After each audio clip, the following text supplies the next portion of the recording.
and welcome to another edition of the Sit Down. As Moen set this up for me, I appreciate him doing this for me tonight. I couldn't attend last night; wasn't feeling great, and so I'm glad I could do the show tonight. We're hopefully going to be joined by Ari Temkin, who's currently working for the Big 12 Radio organization. They have started these new audio-visual type shows that I believe they're going to need to build this conference up even more than it already is. And I'd like to sort of ask him some questions about what he thinks about this latest snub by the College Football Playoff Committee, who already were in love with the Big 12. Once BYU lost, boy, oh boy, I don't know where we go. I don't know where we go from here. But it's a flat out fact that when Boise State can be ranked ahead of a BYU, supposedly part of a power. What does that even mean anymore? Power conference. I'm not sure what else the rest of this means. So hopefully he'll be joining us in just a few minutes, and we can ask him those questions. In the meantime, I got a few things I can run through with you that I was thinking as I was in mourning from this past weekend. There's no doubt that it's been a gut punch, not only to BYU fans, but to Big 12 in general. The college football playoff last night was, in my opinion, and it continues to be a highly questionable enterprise as it's currently configured. Um, if for no other reason, then there's this sort of this sense that you have these administrators that currently are sitting administrators at universities that have a vested interest in the process. As far as I know, the Big 12 doesn't have anybody live that's active in the process, sitting there ready and willing to do their vote. In fact, here's Ari. We don't need to listen to me talk much more. How are you doing, Ari? I'm great, man. How are you? I'm doing good. It's fine. I'm glad we could finally get this sit down going. Yeah, absolutely. Appreciate you inviting me. How are you doing? I'm doing okay. Yeah, I wasn't feeling great yesterday, but I'm doing better today. So I Still know our nursing the time, but loss to my Jayhawks? oh, don't even get me started. Yes, I am big. I am in mourning, as it were. Yeah, Look, I saw it's you been tweeting painful. at Aaron Roderick. I mean, Look, go ahead. I live tweet my feelings and always have, and so I love it. But you didn't look, and I love Jake Retzloff. You didn't think he had to make some plays there as opposed to the play right. calling? I mean, give me a break. Who throws a fade? I mean, at that point in the game, when you need a score, why throw the fade at all? The week before, they'd thrown the fade for the intercepted point after touchdown that was supposed to give them a tie at Utah. Instead, it could have cost them the game. The fact that they didn't complete that, how they can call that play the next week, knowing it had been picked off the week before, that's where I don't look. Yeah, I realize Jake hasn't been the greatest at execution this year, right? Nobody would accuse him of that, but you have to go to the strengths of your quarterback: running, get him on the edge, get him throwing on the move. He doesn't sit back there and just bounce in the pocket and throw these over routes. That's not what he does. He throws deep and he throws on the move. And to have him throw some of these plays, that one just drove me nuts. Though the fade that's is when I fair. lost it. The fade That's is when I fair. lost it. And I'm always of the belief of like I hate to second guess individual play calls, but the way I would judge a coordinator or in a game plan more specifically is kind of what you're just talking about there. Like what's the overall approach over the course of a football game, and are you playing to the Right. strengths of your quarterback? And look, I mean, I think Retzloff's done a great job in executing many of the game plans this season, and I haven't, I mean, I think down 17-13 in the final 13 minutes of the game, it was surprising to me that Kansas's defense was able to hold as long as they did. Now, credit Kansas's defense, and they've got a good secondary, two NFL corners in Mello Dotson and Kobe Bryant. And we'll see this week because I mean, that's going to be a legit receiver DB matchup here against Colorado. But I didn't Yeah. mean to bring that up. I wanted to No, start no, there. I want to get your I thoughts. no, no, I appreciate it. I got to go through this therapy, right? It's therapeutic for me to voice this poison, get it out of my head. There's no doubt about it. But it's been 3 days now, and it's starting to Let's turn the page, right? We got another chance to be 1-0 on Saturday, and When you can't um, let one loss become two, because yeah, I right. mean it's a big game because it's the next game, but it's a big game because it's a really good football team, and it's basically a playoff game. Oh, for sure. Yeah. In fact, every game the rest of the way is going to be a playoff game. There's no doubt about it. Let's talk about the Big 12 and the CFP. I mean, this has to be all that you guys are talking about at work. But tell me, kind of, where does the Big 12 go from here when a Boise State can jump them even after a Boise or a BYU loss? There's nothing to say they don't drop back to 9 or 10. How do you put them completely out of the whole thing? And even behind an SMU team they beat earlier in the year. Yeah, it's really tough to try to figure it out because there's no logic. That's the best way to say it. It's just rife with contradiction Yeah. week after week after week. And so, what might be a specific criteria for one team does not seem to be the same criteria for another team. Right. I think it's obvious that, and this should actually help BYU, but brand matters. It's probably why Texas is number 3. And we For talked in the sure. show, and I'd urge people listening to this to check out TuneIn Radio. We've got Big 12 Radio, Big 12 Today, which streams live every day from 7 to 11 Central, 7 to 10 Central, 8 to 11 Eastern Time. It's free. It's great content, just like this, talking all Big 12. And the issue is there's just not a lot of good Big 12 discussions out there. Most of the networks and media companies are focused on the SEC and the Big 10, Yeah. and for good reason. There's lots of money, follow the money.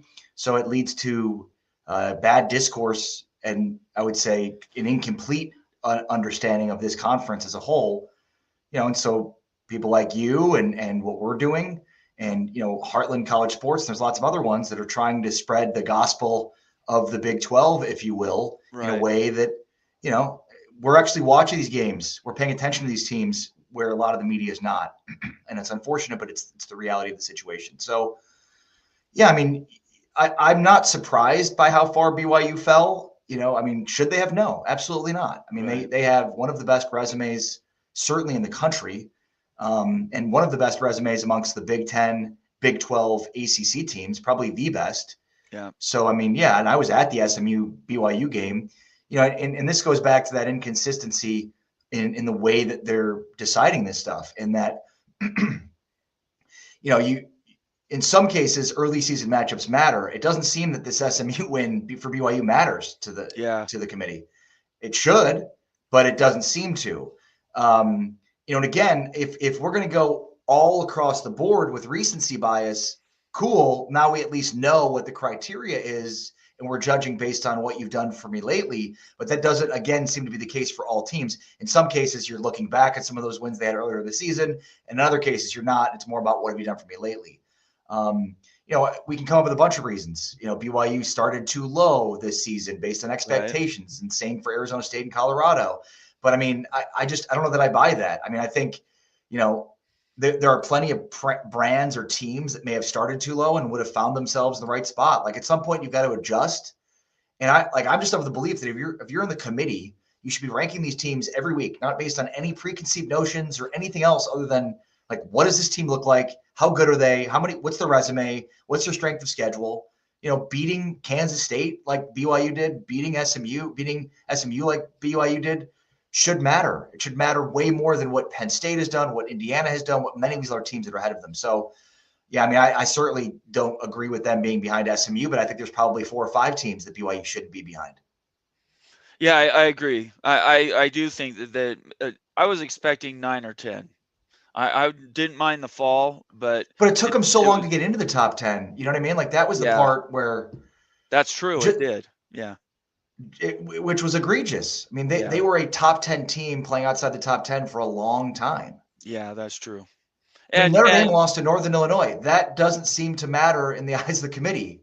That's a middling MAC team. The playoff is basically made. It's made for 4 SEC teams, 4 Big 10 teams, Notre Dame to get in every year. yes. Yes, that's the fact. Yeah. Which the only way that you can really fix anything for the Big 12 of the ACC that way is to expand the playoff and then guarantee those individual conferences 2 slots, but even that is disparity because those other open slots will definitely go to the Big Ten Well, and the SEC. well, and you're onto something because you know it's funny. They've already been talking about an expanded playoff before they've even had this version of Right. the playoff. That's They're true. already ready to move on to the next one and have had Yeah. discussions. And so the initial discussions about a 14 or 16 team playoff, which I believe we will get to a 14 and then probably to a 16. But the initial was 4 automatic bids for the SEC, 4 for the Big Ten, 2 for the ACC, and 2 for the Big 12. And the Big 12, Brett Yormark, pushed back against that and said that was a joke, which it is. I hate the idea of guaranteeing any spots. Just give me the 12 best teams. But I'd rather computers figure that out, not humans, because humans are biased and they're going to play into, many of these things we're talking about, brand and how many eyeballs you draw. Right. But what this is setting up for here is a situation in which, like, Yormark pushed back on the idea of the Big 12 getting 2 bids. By the time we get there, it'll be a welcome sight. And that's Yeah. kind of like that's what's coming, basically, is like the Big 12 getting 1 bid every year to the point to where 2 bids sounds amazing, even though before this 12-team playoff even started, the Big 12 was pushing back against 2 automatic bids. So it's like they're pushing towards a situation. They're pushing the Big 12 into a corner to say you're going to like having 2 bids way more than you're going to like having just the 1 bid that you've been getting. Right. So let's talk about the elephant in the room that is Boise State Broncos. Their one loss, obviously, is 3 points to Oregon. An Oregon team, by the way, who only beat Idaho by 7, I think. Very slow starting school. Oregon has always been a slow starting to every season I can remember that was decent. And now they find themselves in that coveted 4 spot, which anymore is crazy to imagine that that would be even a question. And so I started off the show. I'm not sure if you heard me, but I said, what does a power conference even mean anymore if it's not going to really, in some way, shape, or form, be insulated so that even a one loss Big 12 team should still continue to be ahead of a Boise State? There's no way. Anybody would think that Boise State playing the same schedule BYU's played, that they only have one loss. In fact, they probably have 3 or 4. So how in the world can they justify this, which right now is a complete travesty? Now it might change. If BYU ends up with one loss and wins the conference championship game, there's no way they're in behind the Boise State. That they will have flipped them at that point. But is that really what it's going to take to get that type of a situation change? So I think, yeah, I mean, number one, it's I even mentioned Boise State when I was talking about the teams in front of BYU. It's a joke. That's Yeah. number one. Okay. Number two, to me, the rankings indicate the Big 12 not getting a second bid. Right. So I don't know how much, because we've talked on the show about like the potential for the Big 12 to be shut out. I mean, that it could happen. I don't think it's likely to happen. It could happen. Let's say Army this weekend, Kansas beats Colorado and Army beats Notre Dame. Mm-hmm. That would be substantial for the Big 12 potentially being shut out camp. Right. Wouldn't be the death knell, but it certainly would be part of all the things that need to fall into place for the Big 12 to be shut out. Ultimately, the sobering part of the rankings that came out yesterday said that that the Big 12 is viewed closer to the Group of 5 than it is to the SEC and the Big 10. Yeah. And it is shaking out that way because it's the SEC and the Big 10 Invitational, and they don't want a second bid for the Big 12. So like, whereas Mizzou should not be ranked, That's unreal. Missouri, it's a joke that they're Yeah. ranked in the top 25. The only reason they're ranked is to buoy much of the top of the That's SEC right. by saying they have a win against the top 25 Missouri. Right. It's similar to Illinois. I see that there's an Illinois fan here in the chat. I grew up in Yeah. Chicago. I know a lot of Illinois fans. Illinois should not be ranked. Illinois beat my Jayhawks. They shouldn't be ranked. Same thing in the Big Ten. Illinois' ranking buoys some of the teams in the Big Ten that have beaten them to say, or played them to say, oh, that's a good loss or it's a good win. Right. So they're doing the exact opposite to the Big 12. So they're trying to hurt the Big 12 by not getting them enough good wins against quality teams by having teams way lower than they should be. I mean, I think all 3 of these ranked teams should be higher than they are. And again, if we're not going to worry about some of the early season games, it feels like the Nebraska loss for Colorado has played such a large role in why they're ranked as low as they are, when it's not hurting some of these other teams that have bad losses, and especially SEC teams. There are a lot of bad losses in the SEC. The SEC is as parity ridden as the Big 12 is. It's just, for some reason, hits differently. And I think a lot of that's because, and I have lots of friends here in Dallas that are big SEC fans, and it's like, well, the teams are just overall better. Well, how do you know that? Well, they just are. Oh, okay, I'll just buy that then. And they like to rib me because they know I'm a Big 12 guy, but like, that's just kind of what we're left with at this point. Like, the notion that we are. And I see there's one comment here about, Sam says even one playoff win for the Big 12 could change a lot. I don't know that I believe that because that already happened. TCU won a playoff game, and yet they got boat raced in the national championship game. And it's almost as if like Michigan losing to TCU was better for Michigan than it was for TCU. Yeah, it was. In terms of perception, because now everybody talks about how bad TCU got beat as opposed to the fact that TCU won a playoff game. TCU is the first Big 12 team to win a playoff game. Oklahoma went to like 4 straight playoffs. It didn't win a game. Yeah. Yeah, these are facts. You can't argue with them. I think back. I'm an old man, and I can remember when I used to wake up every Sunday morning and would be looking for BYU scores in the newspaper, and half the time they weren't there because they played at Hawaii or some late game that didn't finish until after printing, when it was at New Mexico. And it used to be just like it is today. There's no difference. We've gone 40 years, and it almost seems worse than it was then. At least then you knew who were the top of the top because they won year after year. You could just pencil them in because every team they put in front of them, they would beat. It was always the same guys over and over. Now you have more parity with the teams, and yet that paradigm hasn't shifted. The perception of those same brands is actually even worse than it was before. So the idea that it gets any of these things coming across and it's not the same as it was 40, 50 years ago is a joke. And I don't know what you're going to do to fix it. Do we go to back to the BCS system? My concern with the BCS isn't that it didn't work, is that you didn't know what the mechanics were on the back end. They kept a lot of that stuff hidden. It wasn't all published. So if we could go to a very transparent system where the computers do all the math, the strength of records, strength of schedule, all that stuff, put in a calculation, and everybody knows they're being treated the same, that would be great. But I don't think we're going to get there anytime soon, especially when we know that the biases of a panel are always going to get overridden. Yeah. Well, look, and it's funny you said that about the BCS because like we still don't really know what's behind. Like we have people behind the decision making, and we still don't really know what's behind the decision making. That's what I'm saying. Yeah. Like, so I at this point almost rather the computers at least aren't biased. Human beings are biased. Yeah. So, and look, I mean, this is one of those things I've thought about a lot in the Big 12. Like, what does the Big 12 need to do to kind of change its stead and change its standing? I mean, I certainly think winning playoff games would go a long way, but at the end of the day, a lot of it's recruiting.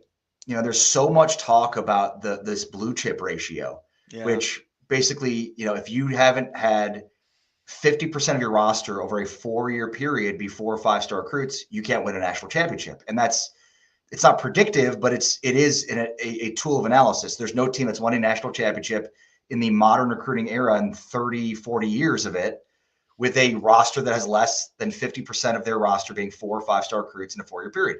So like, if that could change because that's been in the BCS era with 2 teams. And then of course the CFP era with 4 teams. Right. So now there's 12 teams. Maybe that changes. Ultimately, I don't know that it will. So I think like the part of this that needs to change would be recruiting. I just don't know that is going to change much. There aren't any Big 12 teams that are even close to the blue chip ratio. And the Big 12 is going to always be a developmental conference, which is going to get guys to outperform their star rating or their recruiting ranking. That's just, Oklahoma State's made a living out of doing that. So is Utah for the most part. So, and look, I mean, BYU, I think that's just a different animal altogether in terms of their recruiting. Obviously, from a basketball perspective, they're infused a ton of cash and they're, investing a ton, as they should be, into the basketball product. But it's a different story altogether on the football side of things. So, I don't know what the fix is. I think, any of us could come up with a bunch of things. mean, maybe it is just one final round of consolidation. We know that the ACC at some point, something's going to happen. Yeah. I mean, you've got two programs literally suing the conference. The Big 12 will get to cash in on a new TV deal well before the ACC's current deal is up. So the Big 12 will get to cash in a second time for the first this ACC deal is up. So like maybe it takes part of that.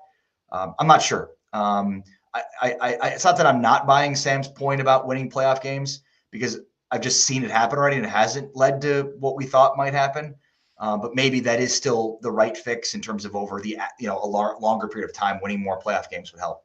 Yeah, I completely agree with you. Peek around the corner, Greg Flugar. I'm sure you know his show. Yeah, what's up, Greg? He He's gives awesome. us a $10 super chat. Yeah, he's a friend of the show. He's been a mentor to us from the beginning. He's the OG, got to tell us when obviously. the ACC and Big 12 are going to. Yeah, he probably knows. He's got 100% he does. Secret stores of information. Says UNLV being ranked was a gift to Boise State, which it was. A signal committee is getting ready to give Broncos and RB Ashton Jaunty the number 4 seed. So let's play it out. They win the Mountain West. There's not going to be a question about that. They get to the very end. Big 12 wins, whether it's Colorado or BYU or Arizona State for that matter. If that team isn't one-loss BYU, is there any way that they get ahead of a one-loss Boise State? Yes, I would. I mean, because isn't that what it says now, right? That's what the polls say now. Right, and I mean, I don't know. So okay, so let's just play this out. Let's say BYU wins this weekend. That's a pretty big win, right? So that's 10-1 with another top 25. What's right. Arizona State ranked 18? Yeah, something like that. I can tell. Yeah, so another top 20 win. I don't know how, regardless of what Boise State does this weekend, BYU wouldn't find itself once again in front of Boise State. Agreed. So then, who does BYU have the final week? They play Houston at home. Houston at home. Not going to help them much for a win. No. And Houston's kind of a sneaky team, but I think it probably should take care of business. Yeah. So then, play this out. We're probably potentially looking at a 10-1 BYU taking out a very highly publicized 9-2. 9-2, yeah. 9-3. Would it be 10-2? Sorry, 10-2. Colorado. Yeah, that's right. Yeah. So it'd be 11-1 BYU and 10-2 Colorado. Yeah. Like there's just no way that any whether it's Army in the American, whether it's the Mountain West, that they can get in front, because that's going to be 2. And again, if it's played out where Colorado wins out, BYU wins out, like you're talking about another top 15 win at the very least.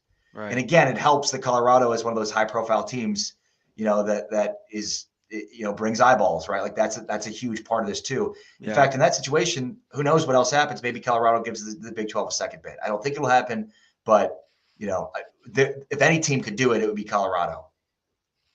Well, I certainly hope that. I mean, that would draw huge numbers. BYU Colorado championship game would be massive. Oh yeah, it'd be huge, and it would be just independently. It would be really good for BYU and like now where things get crazy is Colorado takes another loss, which again we just saw. Kansas is playing as good a football as they've been playing all year. Like that wasn't a fluke what they did to BYU. No, in fact, winning at night in Velodrome Stadium does not happen very often. No, they were 26-3 going in, so the Vampire Cougars for sure, dude. Well, it didn't count so much this last weekend, but Kansas is playing they're playing the ball that we expected them to be playing at the beginning of the year. Frankly, yeah, totally, and I don't think BYU overlooked them. I don't know if Colorado's going to overlook them, but they're way. I mean, look, the line's only two points. Same with the game last week, where you're looking at that like a 3-6 team who's only a 3-point underdog on the road at night against a 9-0 team. Like Vegas is going to make some money this weekend. I think even more than they made last weekend off of people betting Colorado, because they're going to look at that line and think how good Colorado's been playing and see 4-6 Kansas and completely overlook them. Yeah. So. As much as I'm rooting for my alma mater, it would be really bad for the Big 12 for Colorado to lose to BYU, for Colorado to lose to Kansas this weekend. So that's where, like, again, this stuff we're talking about here, like if BYU wins out, Colorado wins out, they're a top 4 seed and they have a bye. There's just no way around it. I don't care what else happens around the country. But if BYU takes another loss, if Colorado takes another loss, now you're, depending on what happens elsewhere, a little bit concerned about that. It's just I can't. How did we get here? I think is there's going to be a requiem to this year, and everybody's going to sit around a table at the Big 12 offices and say, "Hey, look, where we were 18 months ago, very optimistic. We just brought in these schools from the Pac-12. We were thinking all this stuff was right as rain, and where we are now." Um, and I don't know. Do you guys associate with the Big 12 offices at all? Yes. Are you Yeah, absolutely. so do you guys, and I'm not asking you to divulge anything, but there has to be messaging, right? There has to be something going on in the communications part of all this that there has to be a plan to attack this thing in the off season because as it's going now, I don't know where this thing ends up in another 2-3 years. Yeah, and look, I mean, knowing a little bit about Brett Yormark and the way that he does business, he's got a whiteboard in his office with tons of ideas and Right. all kinds of things on it. And so I'm assuming he's played out some circumstances. I think it's very unlikely the Big 12 gets shut out from the playoff altogether. Should the Big 12 have 2 bids? That's a different question. And obviously it's an unanswerable question today because we still have 2 more data points to go off of before we can really make a coherent argument whether or not the Right. Big 12 should get 2 bids. But at this point, it shouldn't be as out of the question as it appears to be. So that, I think, is what the Big 12 really has to investigate. And look, part of this is difficult to expect. Like, it's kind of crazy how Kansas's final 3 games have shaped up. Like, Kansas, 4 games really, but Kansas, these last 3 games in particular. Like, you look at the schedule before the season, you're thinking, oh, you got at BYU, Colorado, and then Baylor. Like, that should be 3 easy games Right. just based on preseason expectations. As it turns out, those are like right now the 3 best teams, like playing at the highest level in the Big 12 right now. You looked Yeah. at Kansas's schedule in the preseason, and they didn't have Utah, they didn't have Oklahoma State. Like, the toughest teams that we expected to be in this conference, they play Arizona State, they play Right. BYU, they play like, you looked at Kansas's schedule preseason and thought they had a pretty easy schedule. It turns out they didn't. Yeah, So I think some that of could this be is tough said to for a lot predict. of that could go for everybody top to bottom in the Big 12. That you looked at it and it was all flipped over and thrown Completely against a the wall. inverse. Yeah. Yeah, So I think part of that is tough to predict, so it's hard to plan for because it's like, you want to try to schedule the best games at the end of the season so that you're getting these great data points. And luckily, there are some of these, like Arizona State, BYU. What a stroke of genius that game is to have it right now, based on how those teams are playing. But some of it is just timing and luck. And, and the SEC, look at these schedules of these SEC teams, Big Ten teams. There's like Indiana hasn't played a tough schedule. Penn State hasn't played a tough schedule. That's just kind of luck of the draw. Michigan was down this year, yeah, so there are just elements of this that you'd say are kind of unique or anomalies, and there are different versions of that every year. So I think it's the Big 12 taking kind of a holistic approach of like, again, what can we do to control what we can control? I do wonder if there's this is, trust me, not something they're talking about in the Big 12 office, but like if you have a tie, do you set another extra week between your Big 12 championship game and like play out a tiebreaker game just right. as another data point to help the conference look good by having another quality opponent, another quality game at the end of the season? Again, you got to, I think the Big 12 will take kind of a holistic approach in terms of like, how do we get 2 bids? Because again, I think it's very unlikely that the Big 12 gets shut out. Yeah, that would be an absolute unmitigated disaster if they were to get left off. No matter what, whoever wins, even if it's Colorado with 2 losses, Arizona State could come through and win with 2 losses. The conference is going to have a good conference champion, I think. It's what are they going to do once they get there if they don't get that bye? And Bob Thompson told me that he thought playoff wins would make a difference. So I think going forward, it would be great if we could win some of these games. But at the end of the day, anymore, it almost seems like what should have been a foregone conclusion, the season that plays out top to bottom, that you don't take for granted, right? That the season is the thing that will be the sharpener, the whetstone, as it were, of the knife that is the college football playoff. It turns out not being the case, because now you have these teams that are going to end that you can make arguments that a lot of these teams haven't played very good schedules, and there's not an incentive to play a good schedule, if especially if you're in conferences that are already been given 3 and 4 bids. Well, and it's only going more in the other direction. There's becoming allegiances between the Big Ten and the SEC in terms of Right. scheduling. So, like, opportunities for Big 12 and ACC teams in particular to get quality non-conference opponents and non-conference wins are starting to dwindle. Yeah. So look, I'll say this. I feel really good about the position of the Big 12 moving forward because of Brett Yormark and the way that he thinks about these things. And, just know this dude doesn't sleep. Like, he does not sleep. He is constantly consumed with these things that we're talking about. This is, not a job for him. This is a lifestyle. Like, he literally will host, staff meetings with his most trusted staff at 10 o'clock at night on a Sunday. So they hit the ground running on Monday. Like, that's the Oh, type of wow. Okay. insane work ethic that this dude has. Well, I don't think anybody takes him for granted. In fact, we want him to be paid more money, so he stays in his position. Do you think there's any chance that he leaves early in the next year or two? I don't think so. I Okay. don't. Because look, I mean, the Big 12 is not in a great shape right now. It's not in a great position right now. I mean, it is, but it isn't. You know what I mean? Like, in terms of the Yeah. standing here, what we're talking about here is not where the Big 12 aspires to be and not where the Big 12 should be. And I think Yormark is very much motivated by that. Okay. Well, I that's mean, good to hear. if Adam Silver decided to retire tomorrow and Brett Yormark was offered the commissioner job of the NBA, then, all bets are off. But There's yeah, I mean, I all think. yeah, there's dream jobs.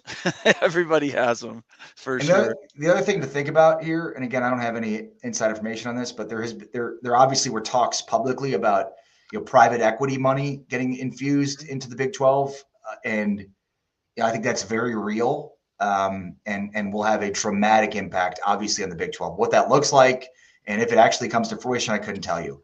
But the Big 12 has to figure out ways to make up for the lost revenue. Remember, they're down 2-1 to the Yeah. Big 12, the Big 10 of the SEC every year in that TV deal. So they've got to figure out a way to make up the revenue in ways that the other conferences won't. It's not just enough to come up with revenue streams. You got to figure out revenue streams that they won't touch, That's right. because otherwise they're just going to match you dollar for dollar, and you're still down that 2-1 ratio.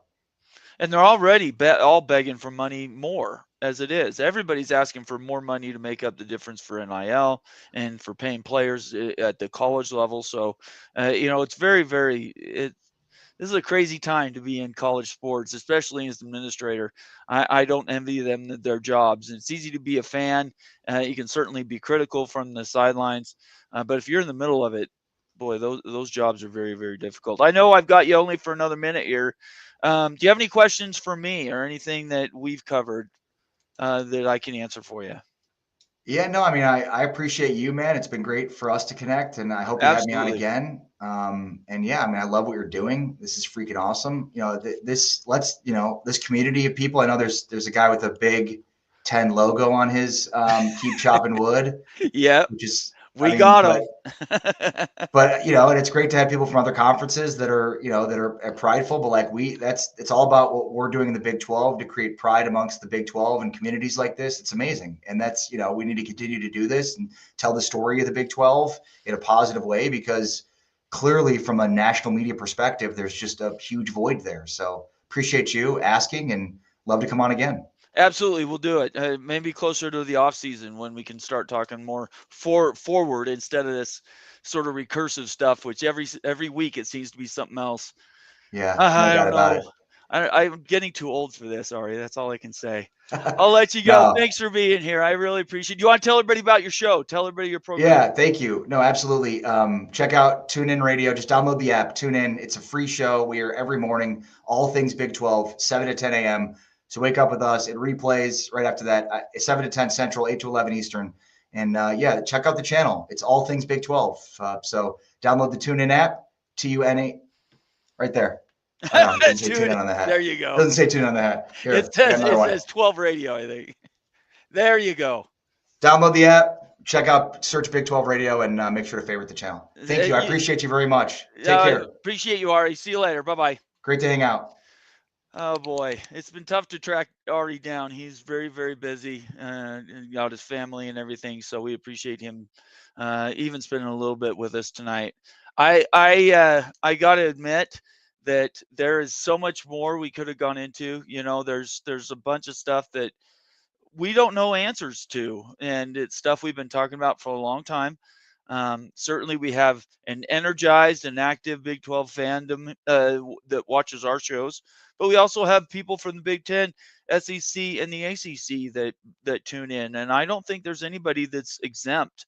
Certainly, ACC and the Big 12 are on the same page in how they look up to the Big 10 and the SEC, unfortunately.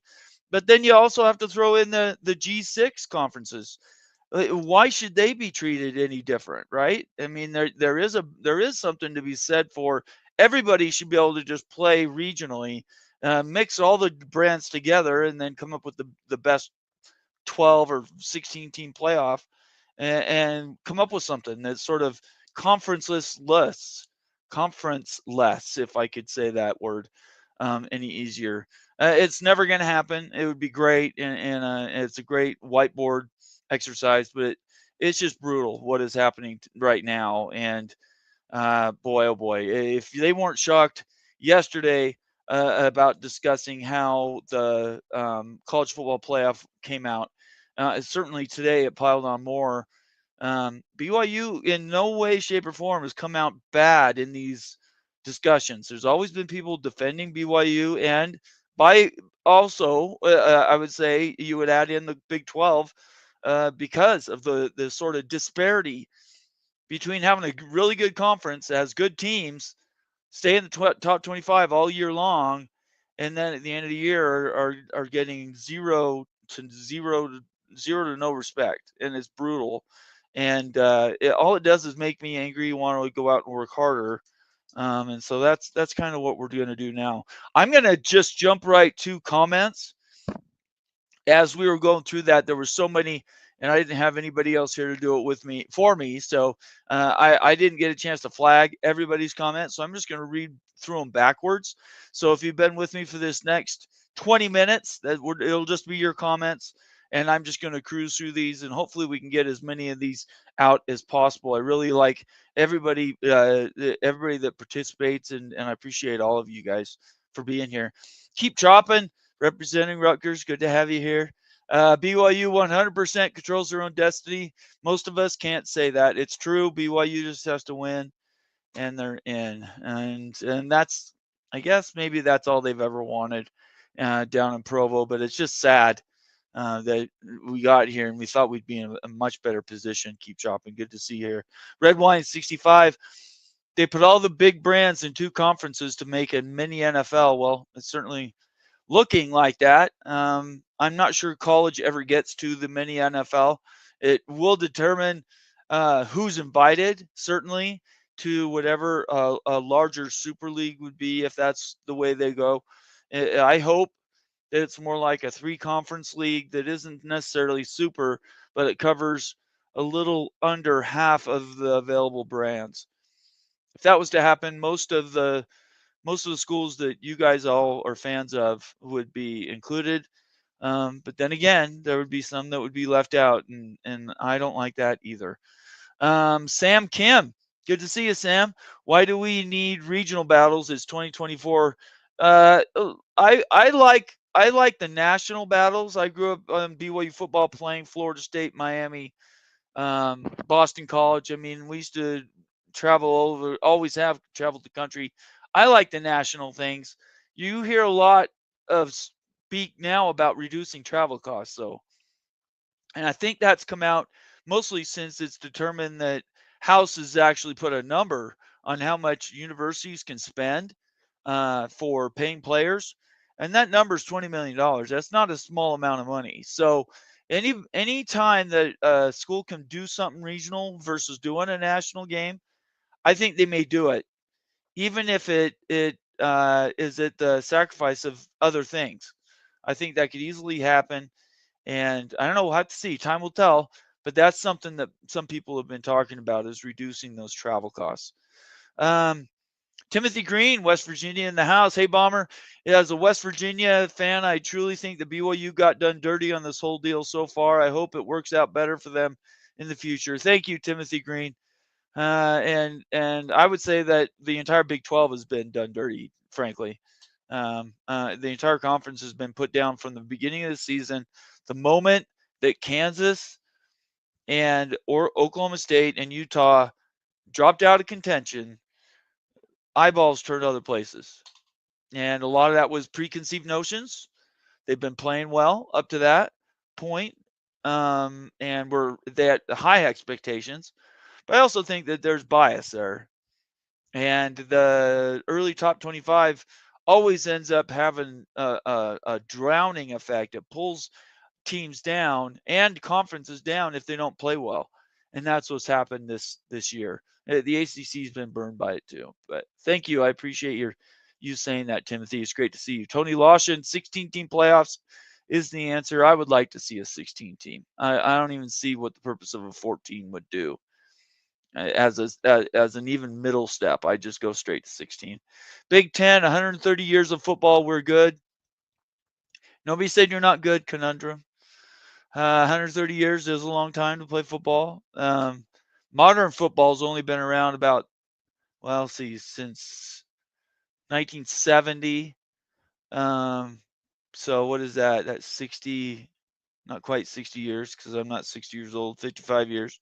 So, but these conferences are stronger, not necessarily even because they're old. It's because they've been together and they all support each other. They don't undercut each other, which is what happened to the Pac-12. Pac-12 is a 105-year-old conference. It died. That had nothing to do with it. It had to do with the fact that you had a bunch of schools that have differing ideas about where they were going to be. And so, yeah, you just have to, if we're going to say it out loud, say it. It's not the age of the conference. It's the conference staying together and being the strongest possible that they could for each other.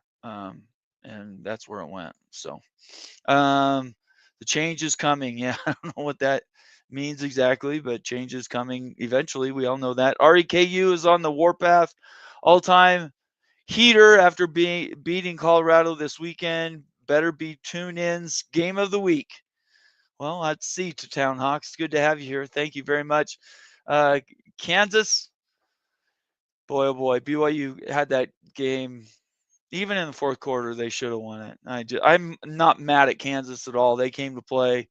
They did a good job. I'm very displeased with the way my team was coached. So BYU seems a more complete team than CU. Well, I don't know. We'll have to see. They were before last week. I'm not sure what we're going to see this weekend. I'll be perfectly frank. I'm not sure where we end up this weekend. We'll have to see. It'll be interesting to find out, though. Please tell me Big 12 is united and aligned again. Okay, Clint. No reason to be mean. Steve Moser, thank you for being a member, Steve. We appreciate you being here.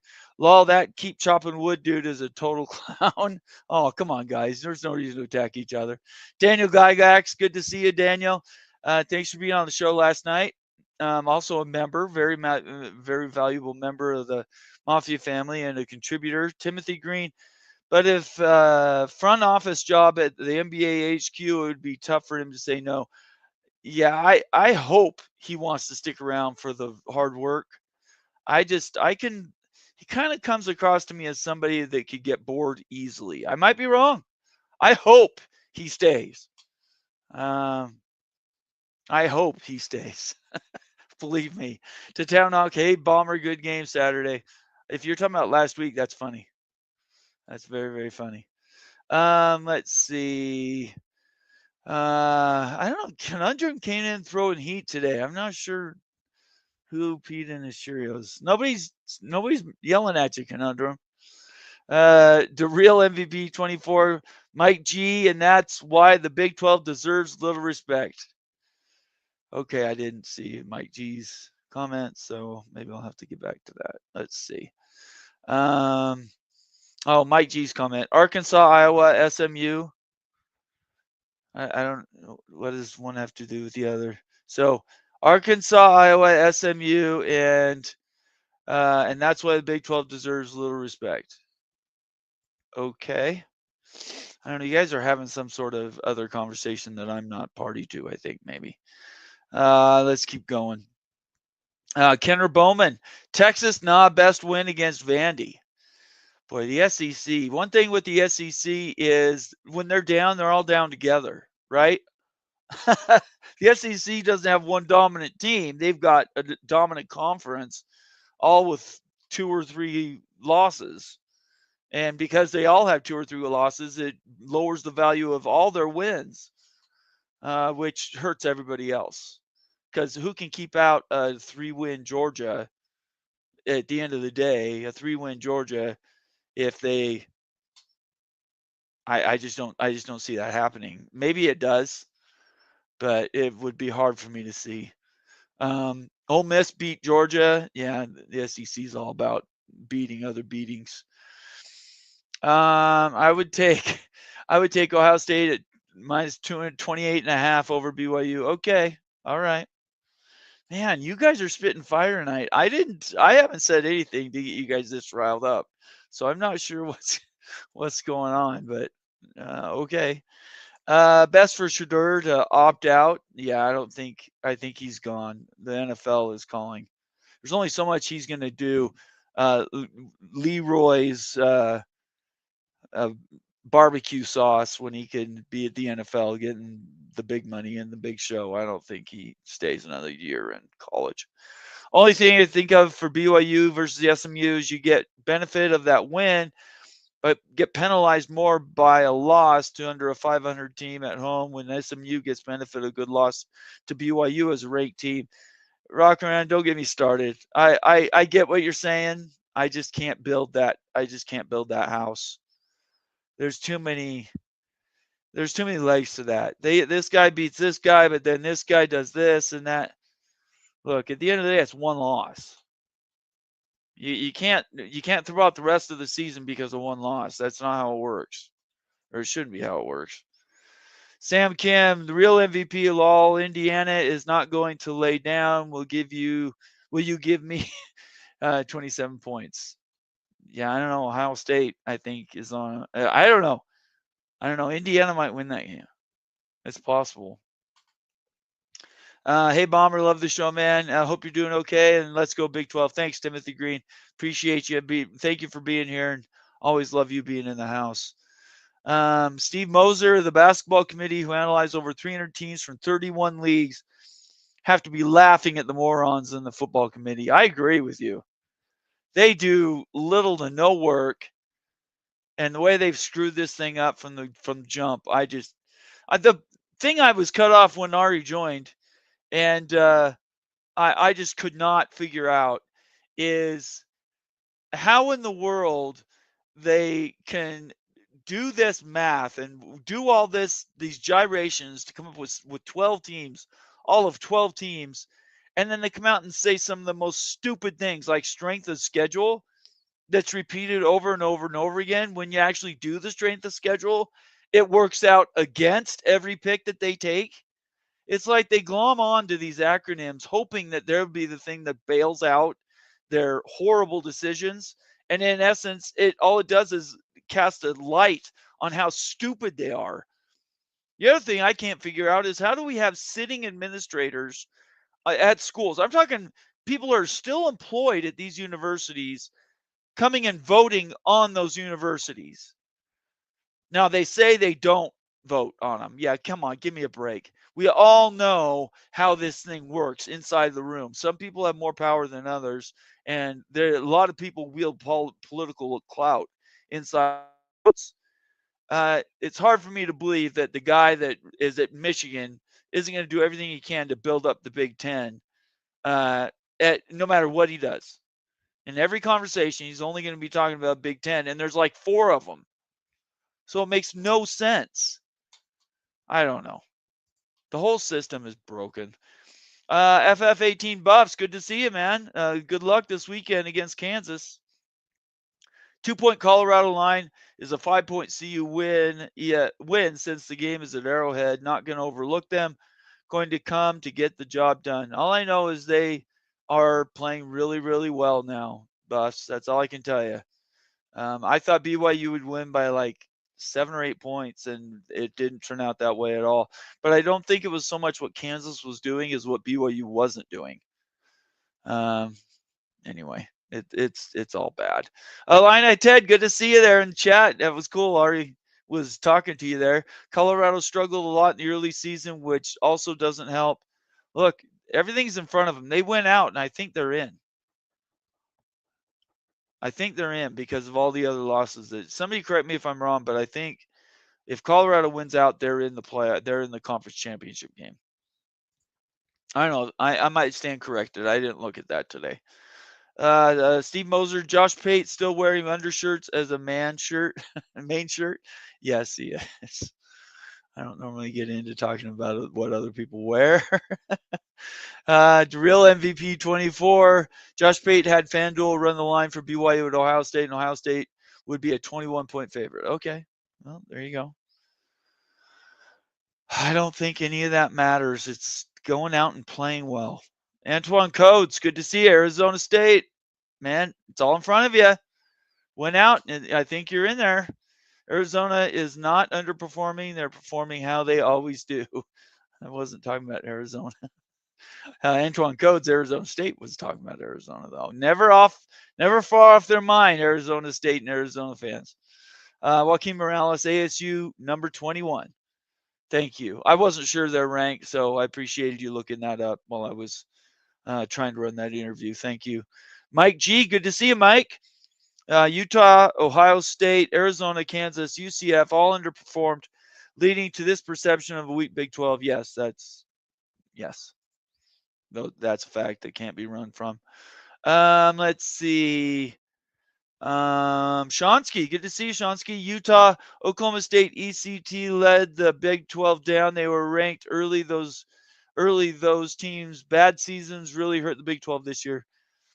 Yeah, I mean, we just needed better teams all the way across the way. Everybody thinks that I, as a BYU fan, wanted Utah to be bad this year. I wanted Utah to be undefeated this year, so that when they played, it would be a massive game. It ended up becoming a massive game because of something completely different, but it wasn't because they were undefeated, and that's what I wanted. So, yeah. Anyway, we'll keep going here. You guys are just really a lot of energy for a Wednesday night. Private equity money opens the door for everybody. Nobody's saying it doesn't. But from what I understand, Conundrum, none of the other conferences are talking about writing a check to bring in Florida State, Clemson, Miami, Louisville. That's what the Big 12's plan was with private equity. They actually had a plan. It's not just going after more money. So let's not get it twisted. It's not that you just have access to private equity. Everybody could do that. It's you bring in private equity for a particular purpose. That would be to bring in those brands to the conference. Mike Harris, good to see you, Mike. I don't see anything wrong with the fade call. They ran it against Baylor in the exact same situation, and it turned to be the winning TD. Did you watch the week before, Mike? Did you watch the week before when they threw the fade and almost cost them the game at Utah? I was at that game. The moment they called it and it went to the fade route, I was holding my breath. They might have done it against Baylor. That doesn't just one good occurrence does not justify a continued repeated offense. It didn't work the week before. Why in the hell would you call it on Kansas when they had just watched the game film? It's not like they had to go back to Baylor to see if it worked or not. I'm sorry. Making an excuse for Aaron Roderick is over. I'm not going to do it. He is pedantic. He runs too many east-west play calls, sweeps, draws that go way wide because the blocking schemes don't have them like trap block in. I mean, it's just not good. And what offensive coordinator can't call a skinny post for a deep route? Don't give me that he has all these big plays either. Those plays are in every offensive coordinator's playbook. He's not great. At BYU, you're seeing at Utah, they got rid of theirs, and it was the middle of a season. It wasn't even his fault, and they run him. They've carried him too long as it is. He should have been gone when Tuiaki was gone on defense.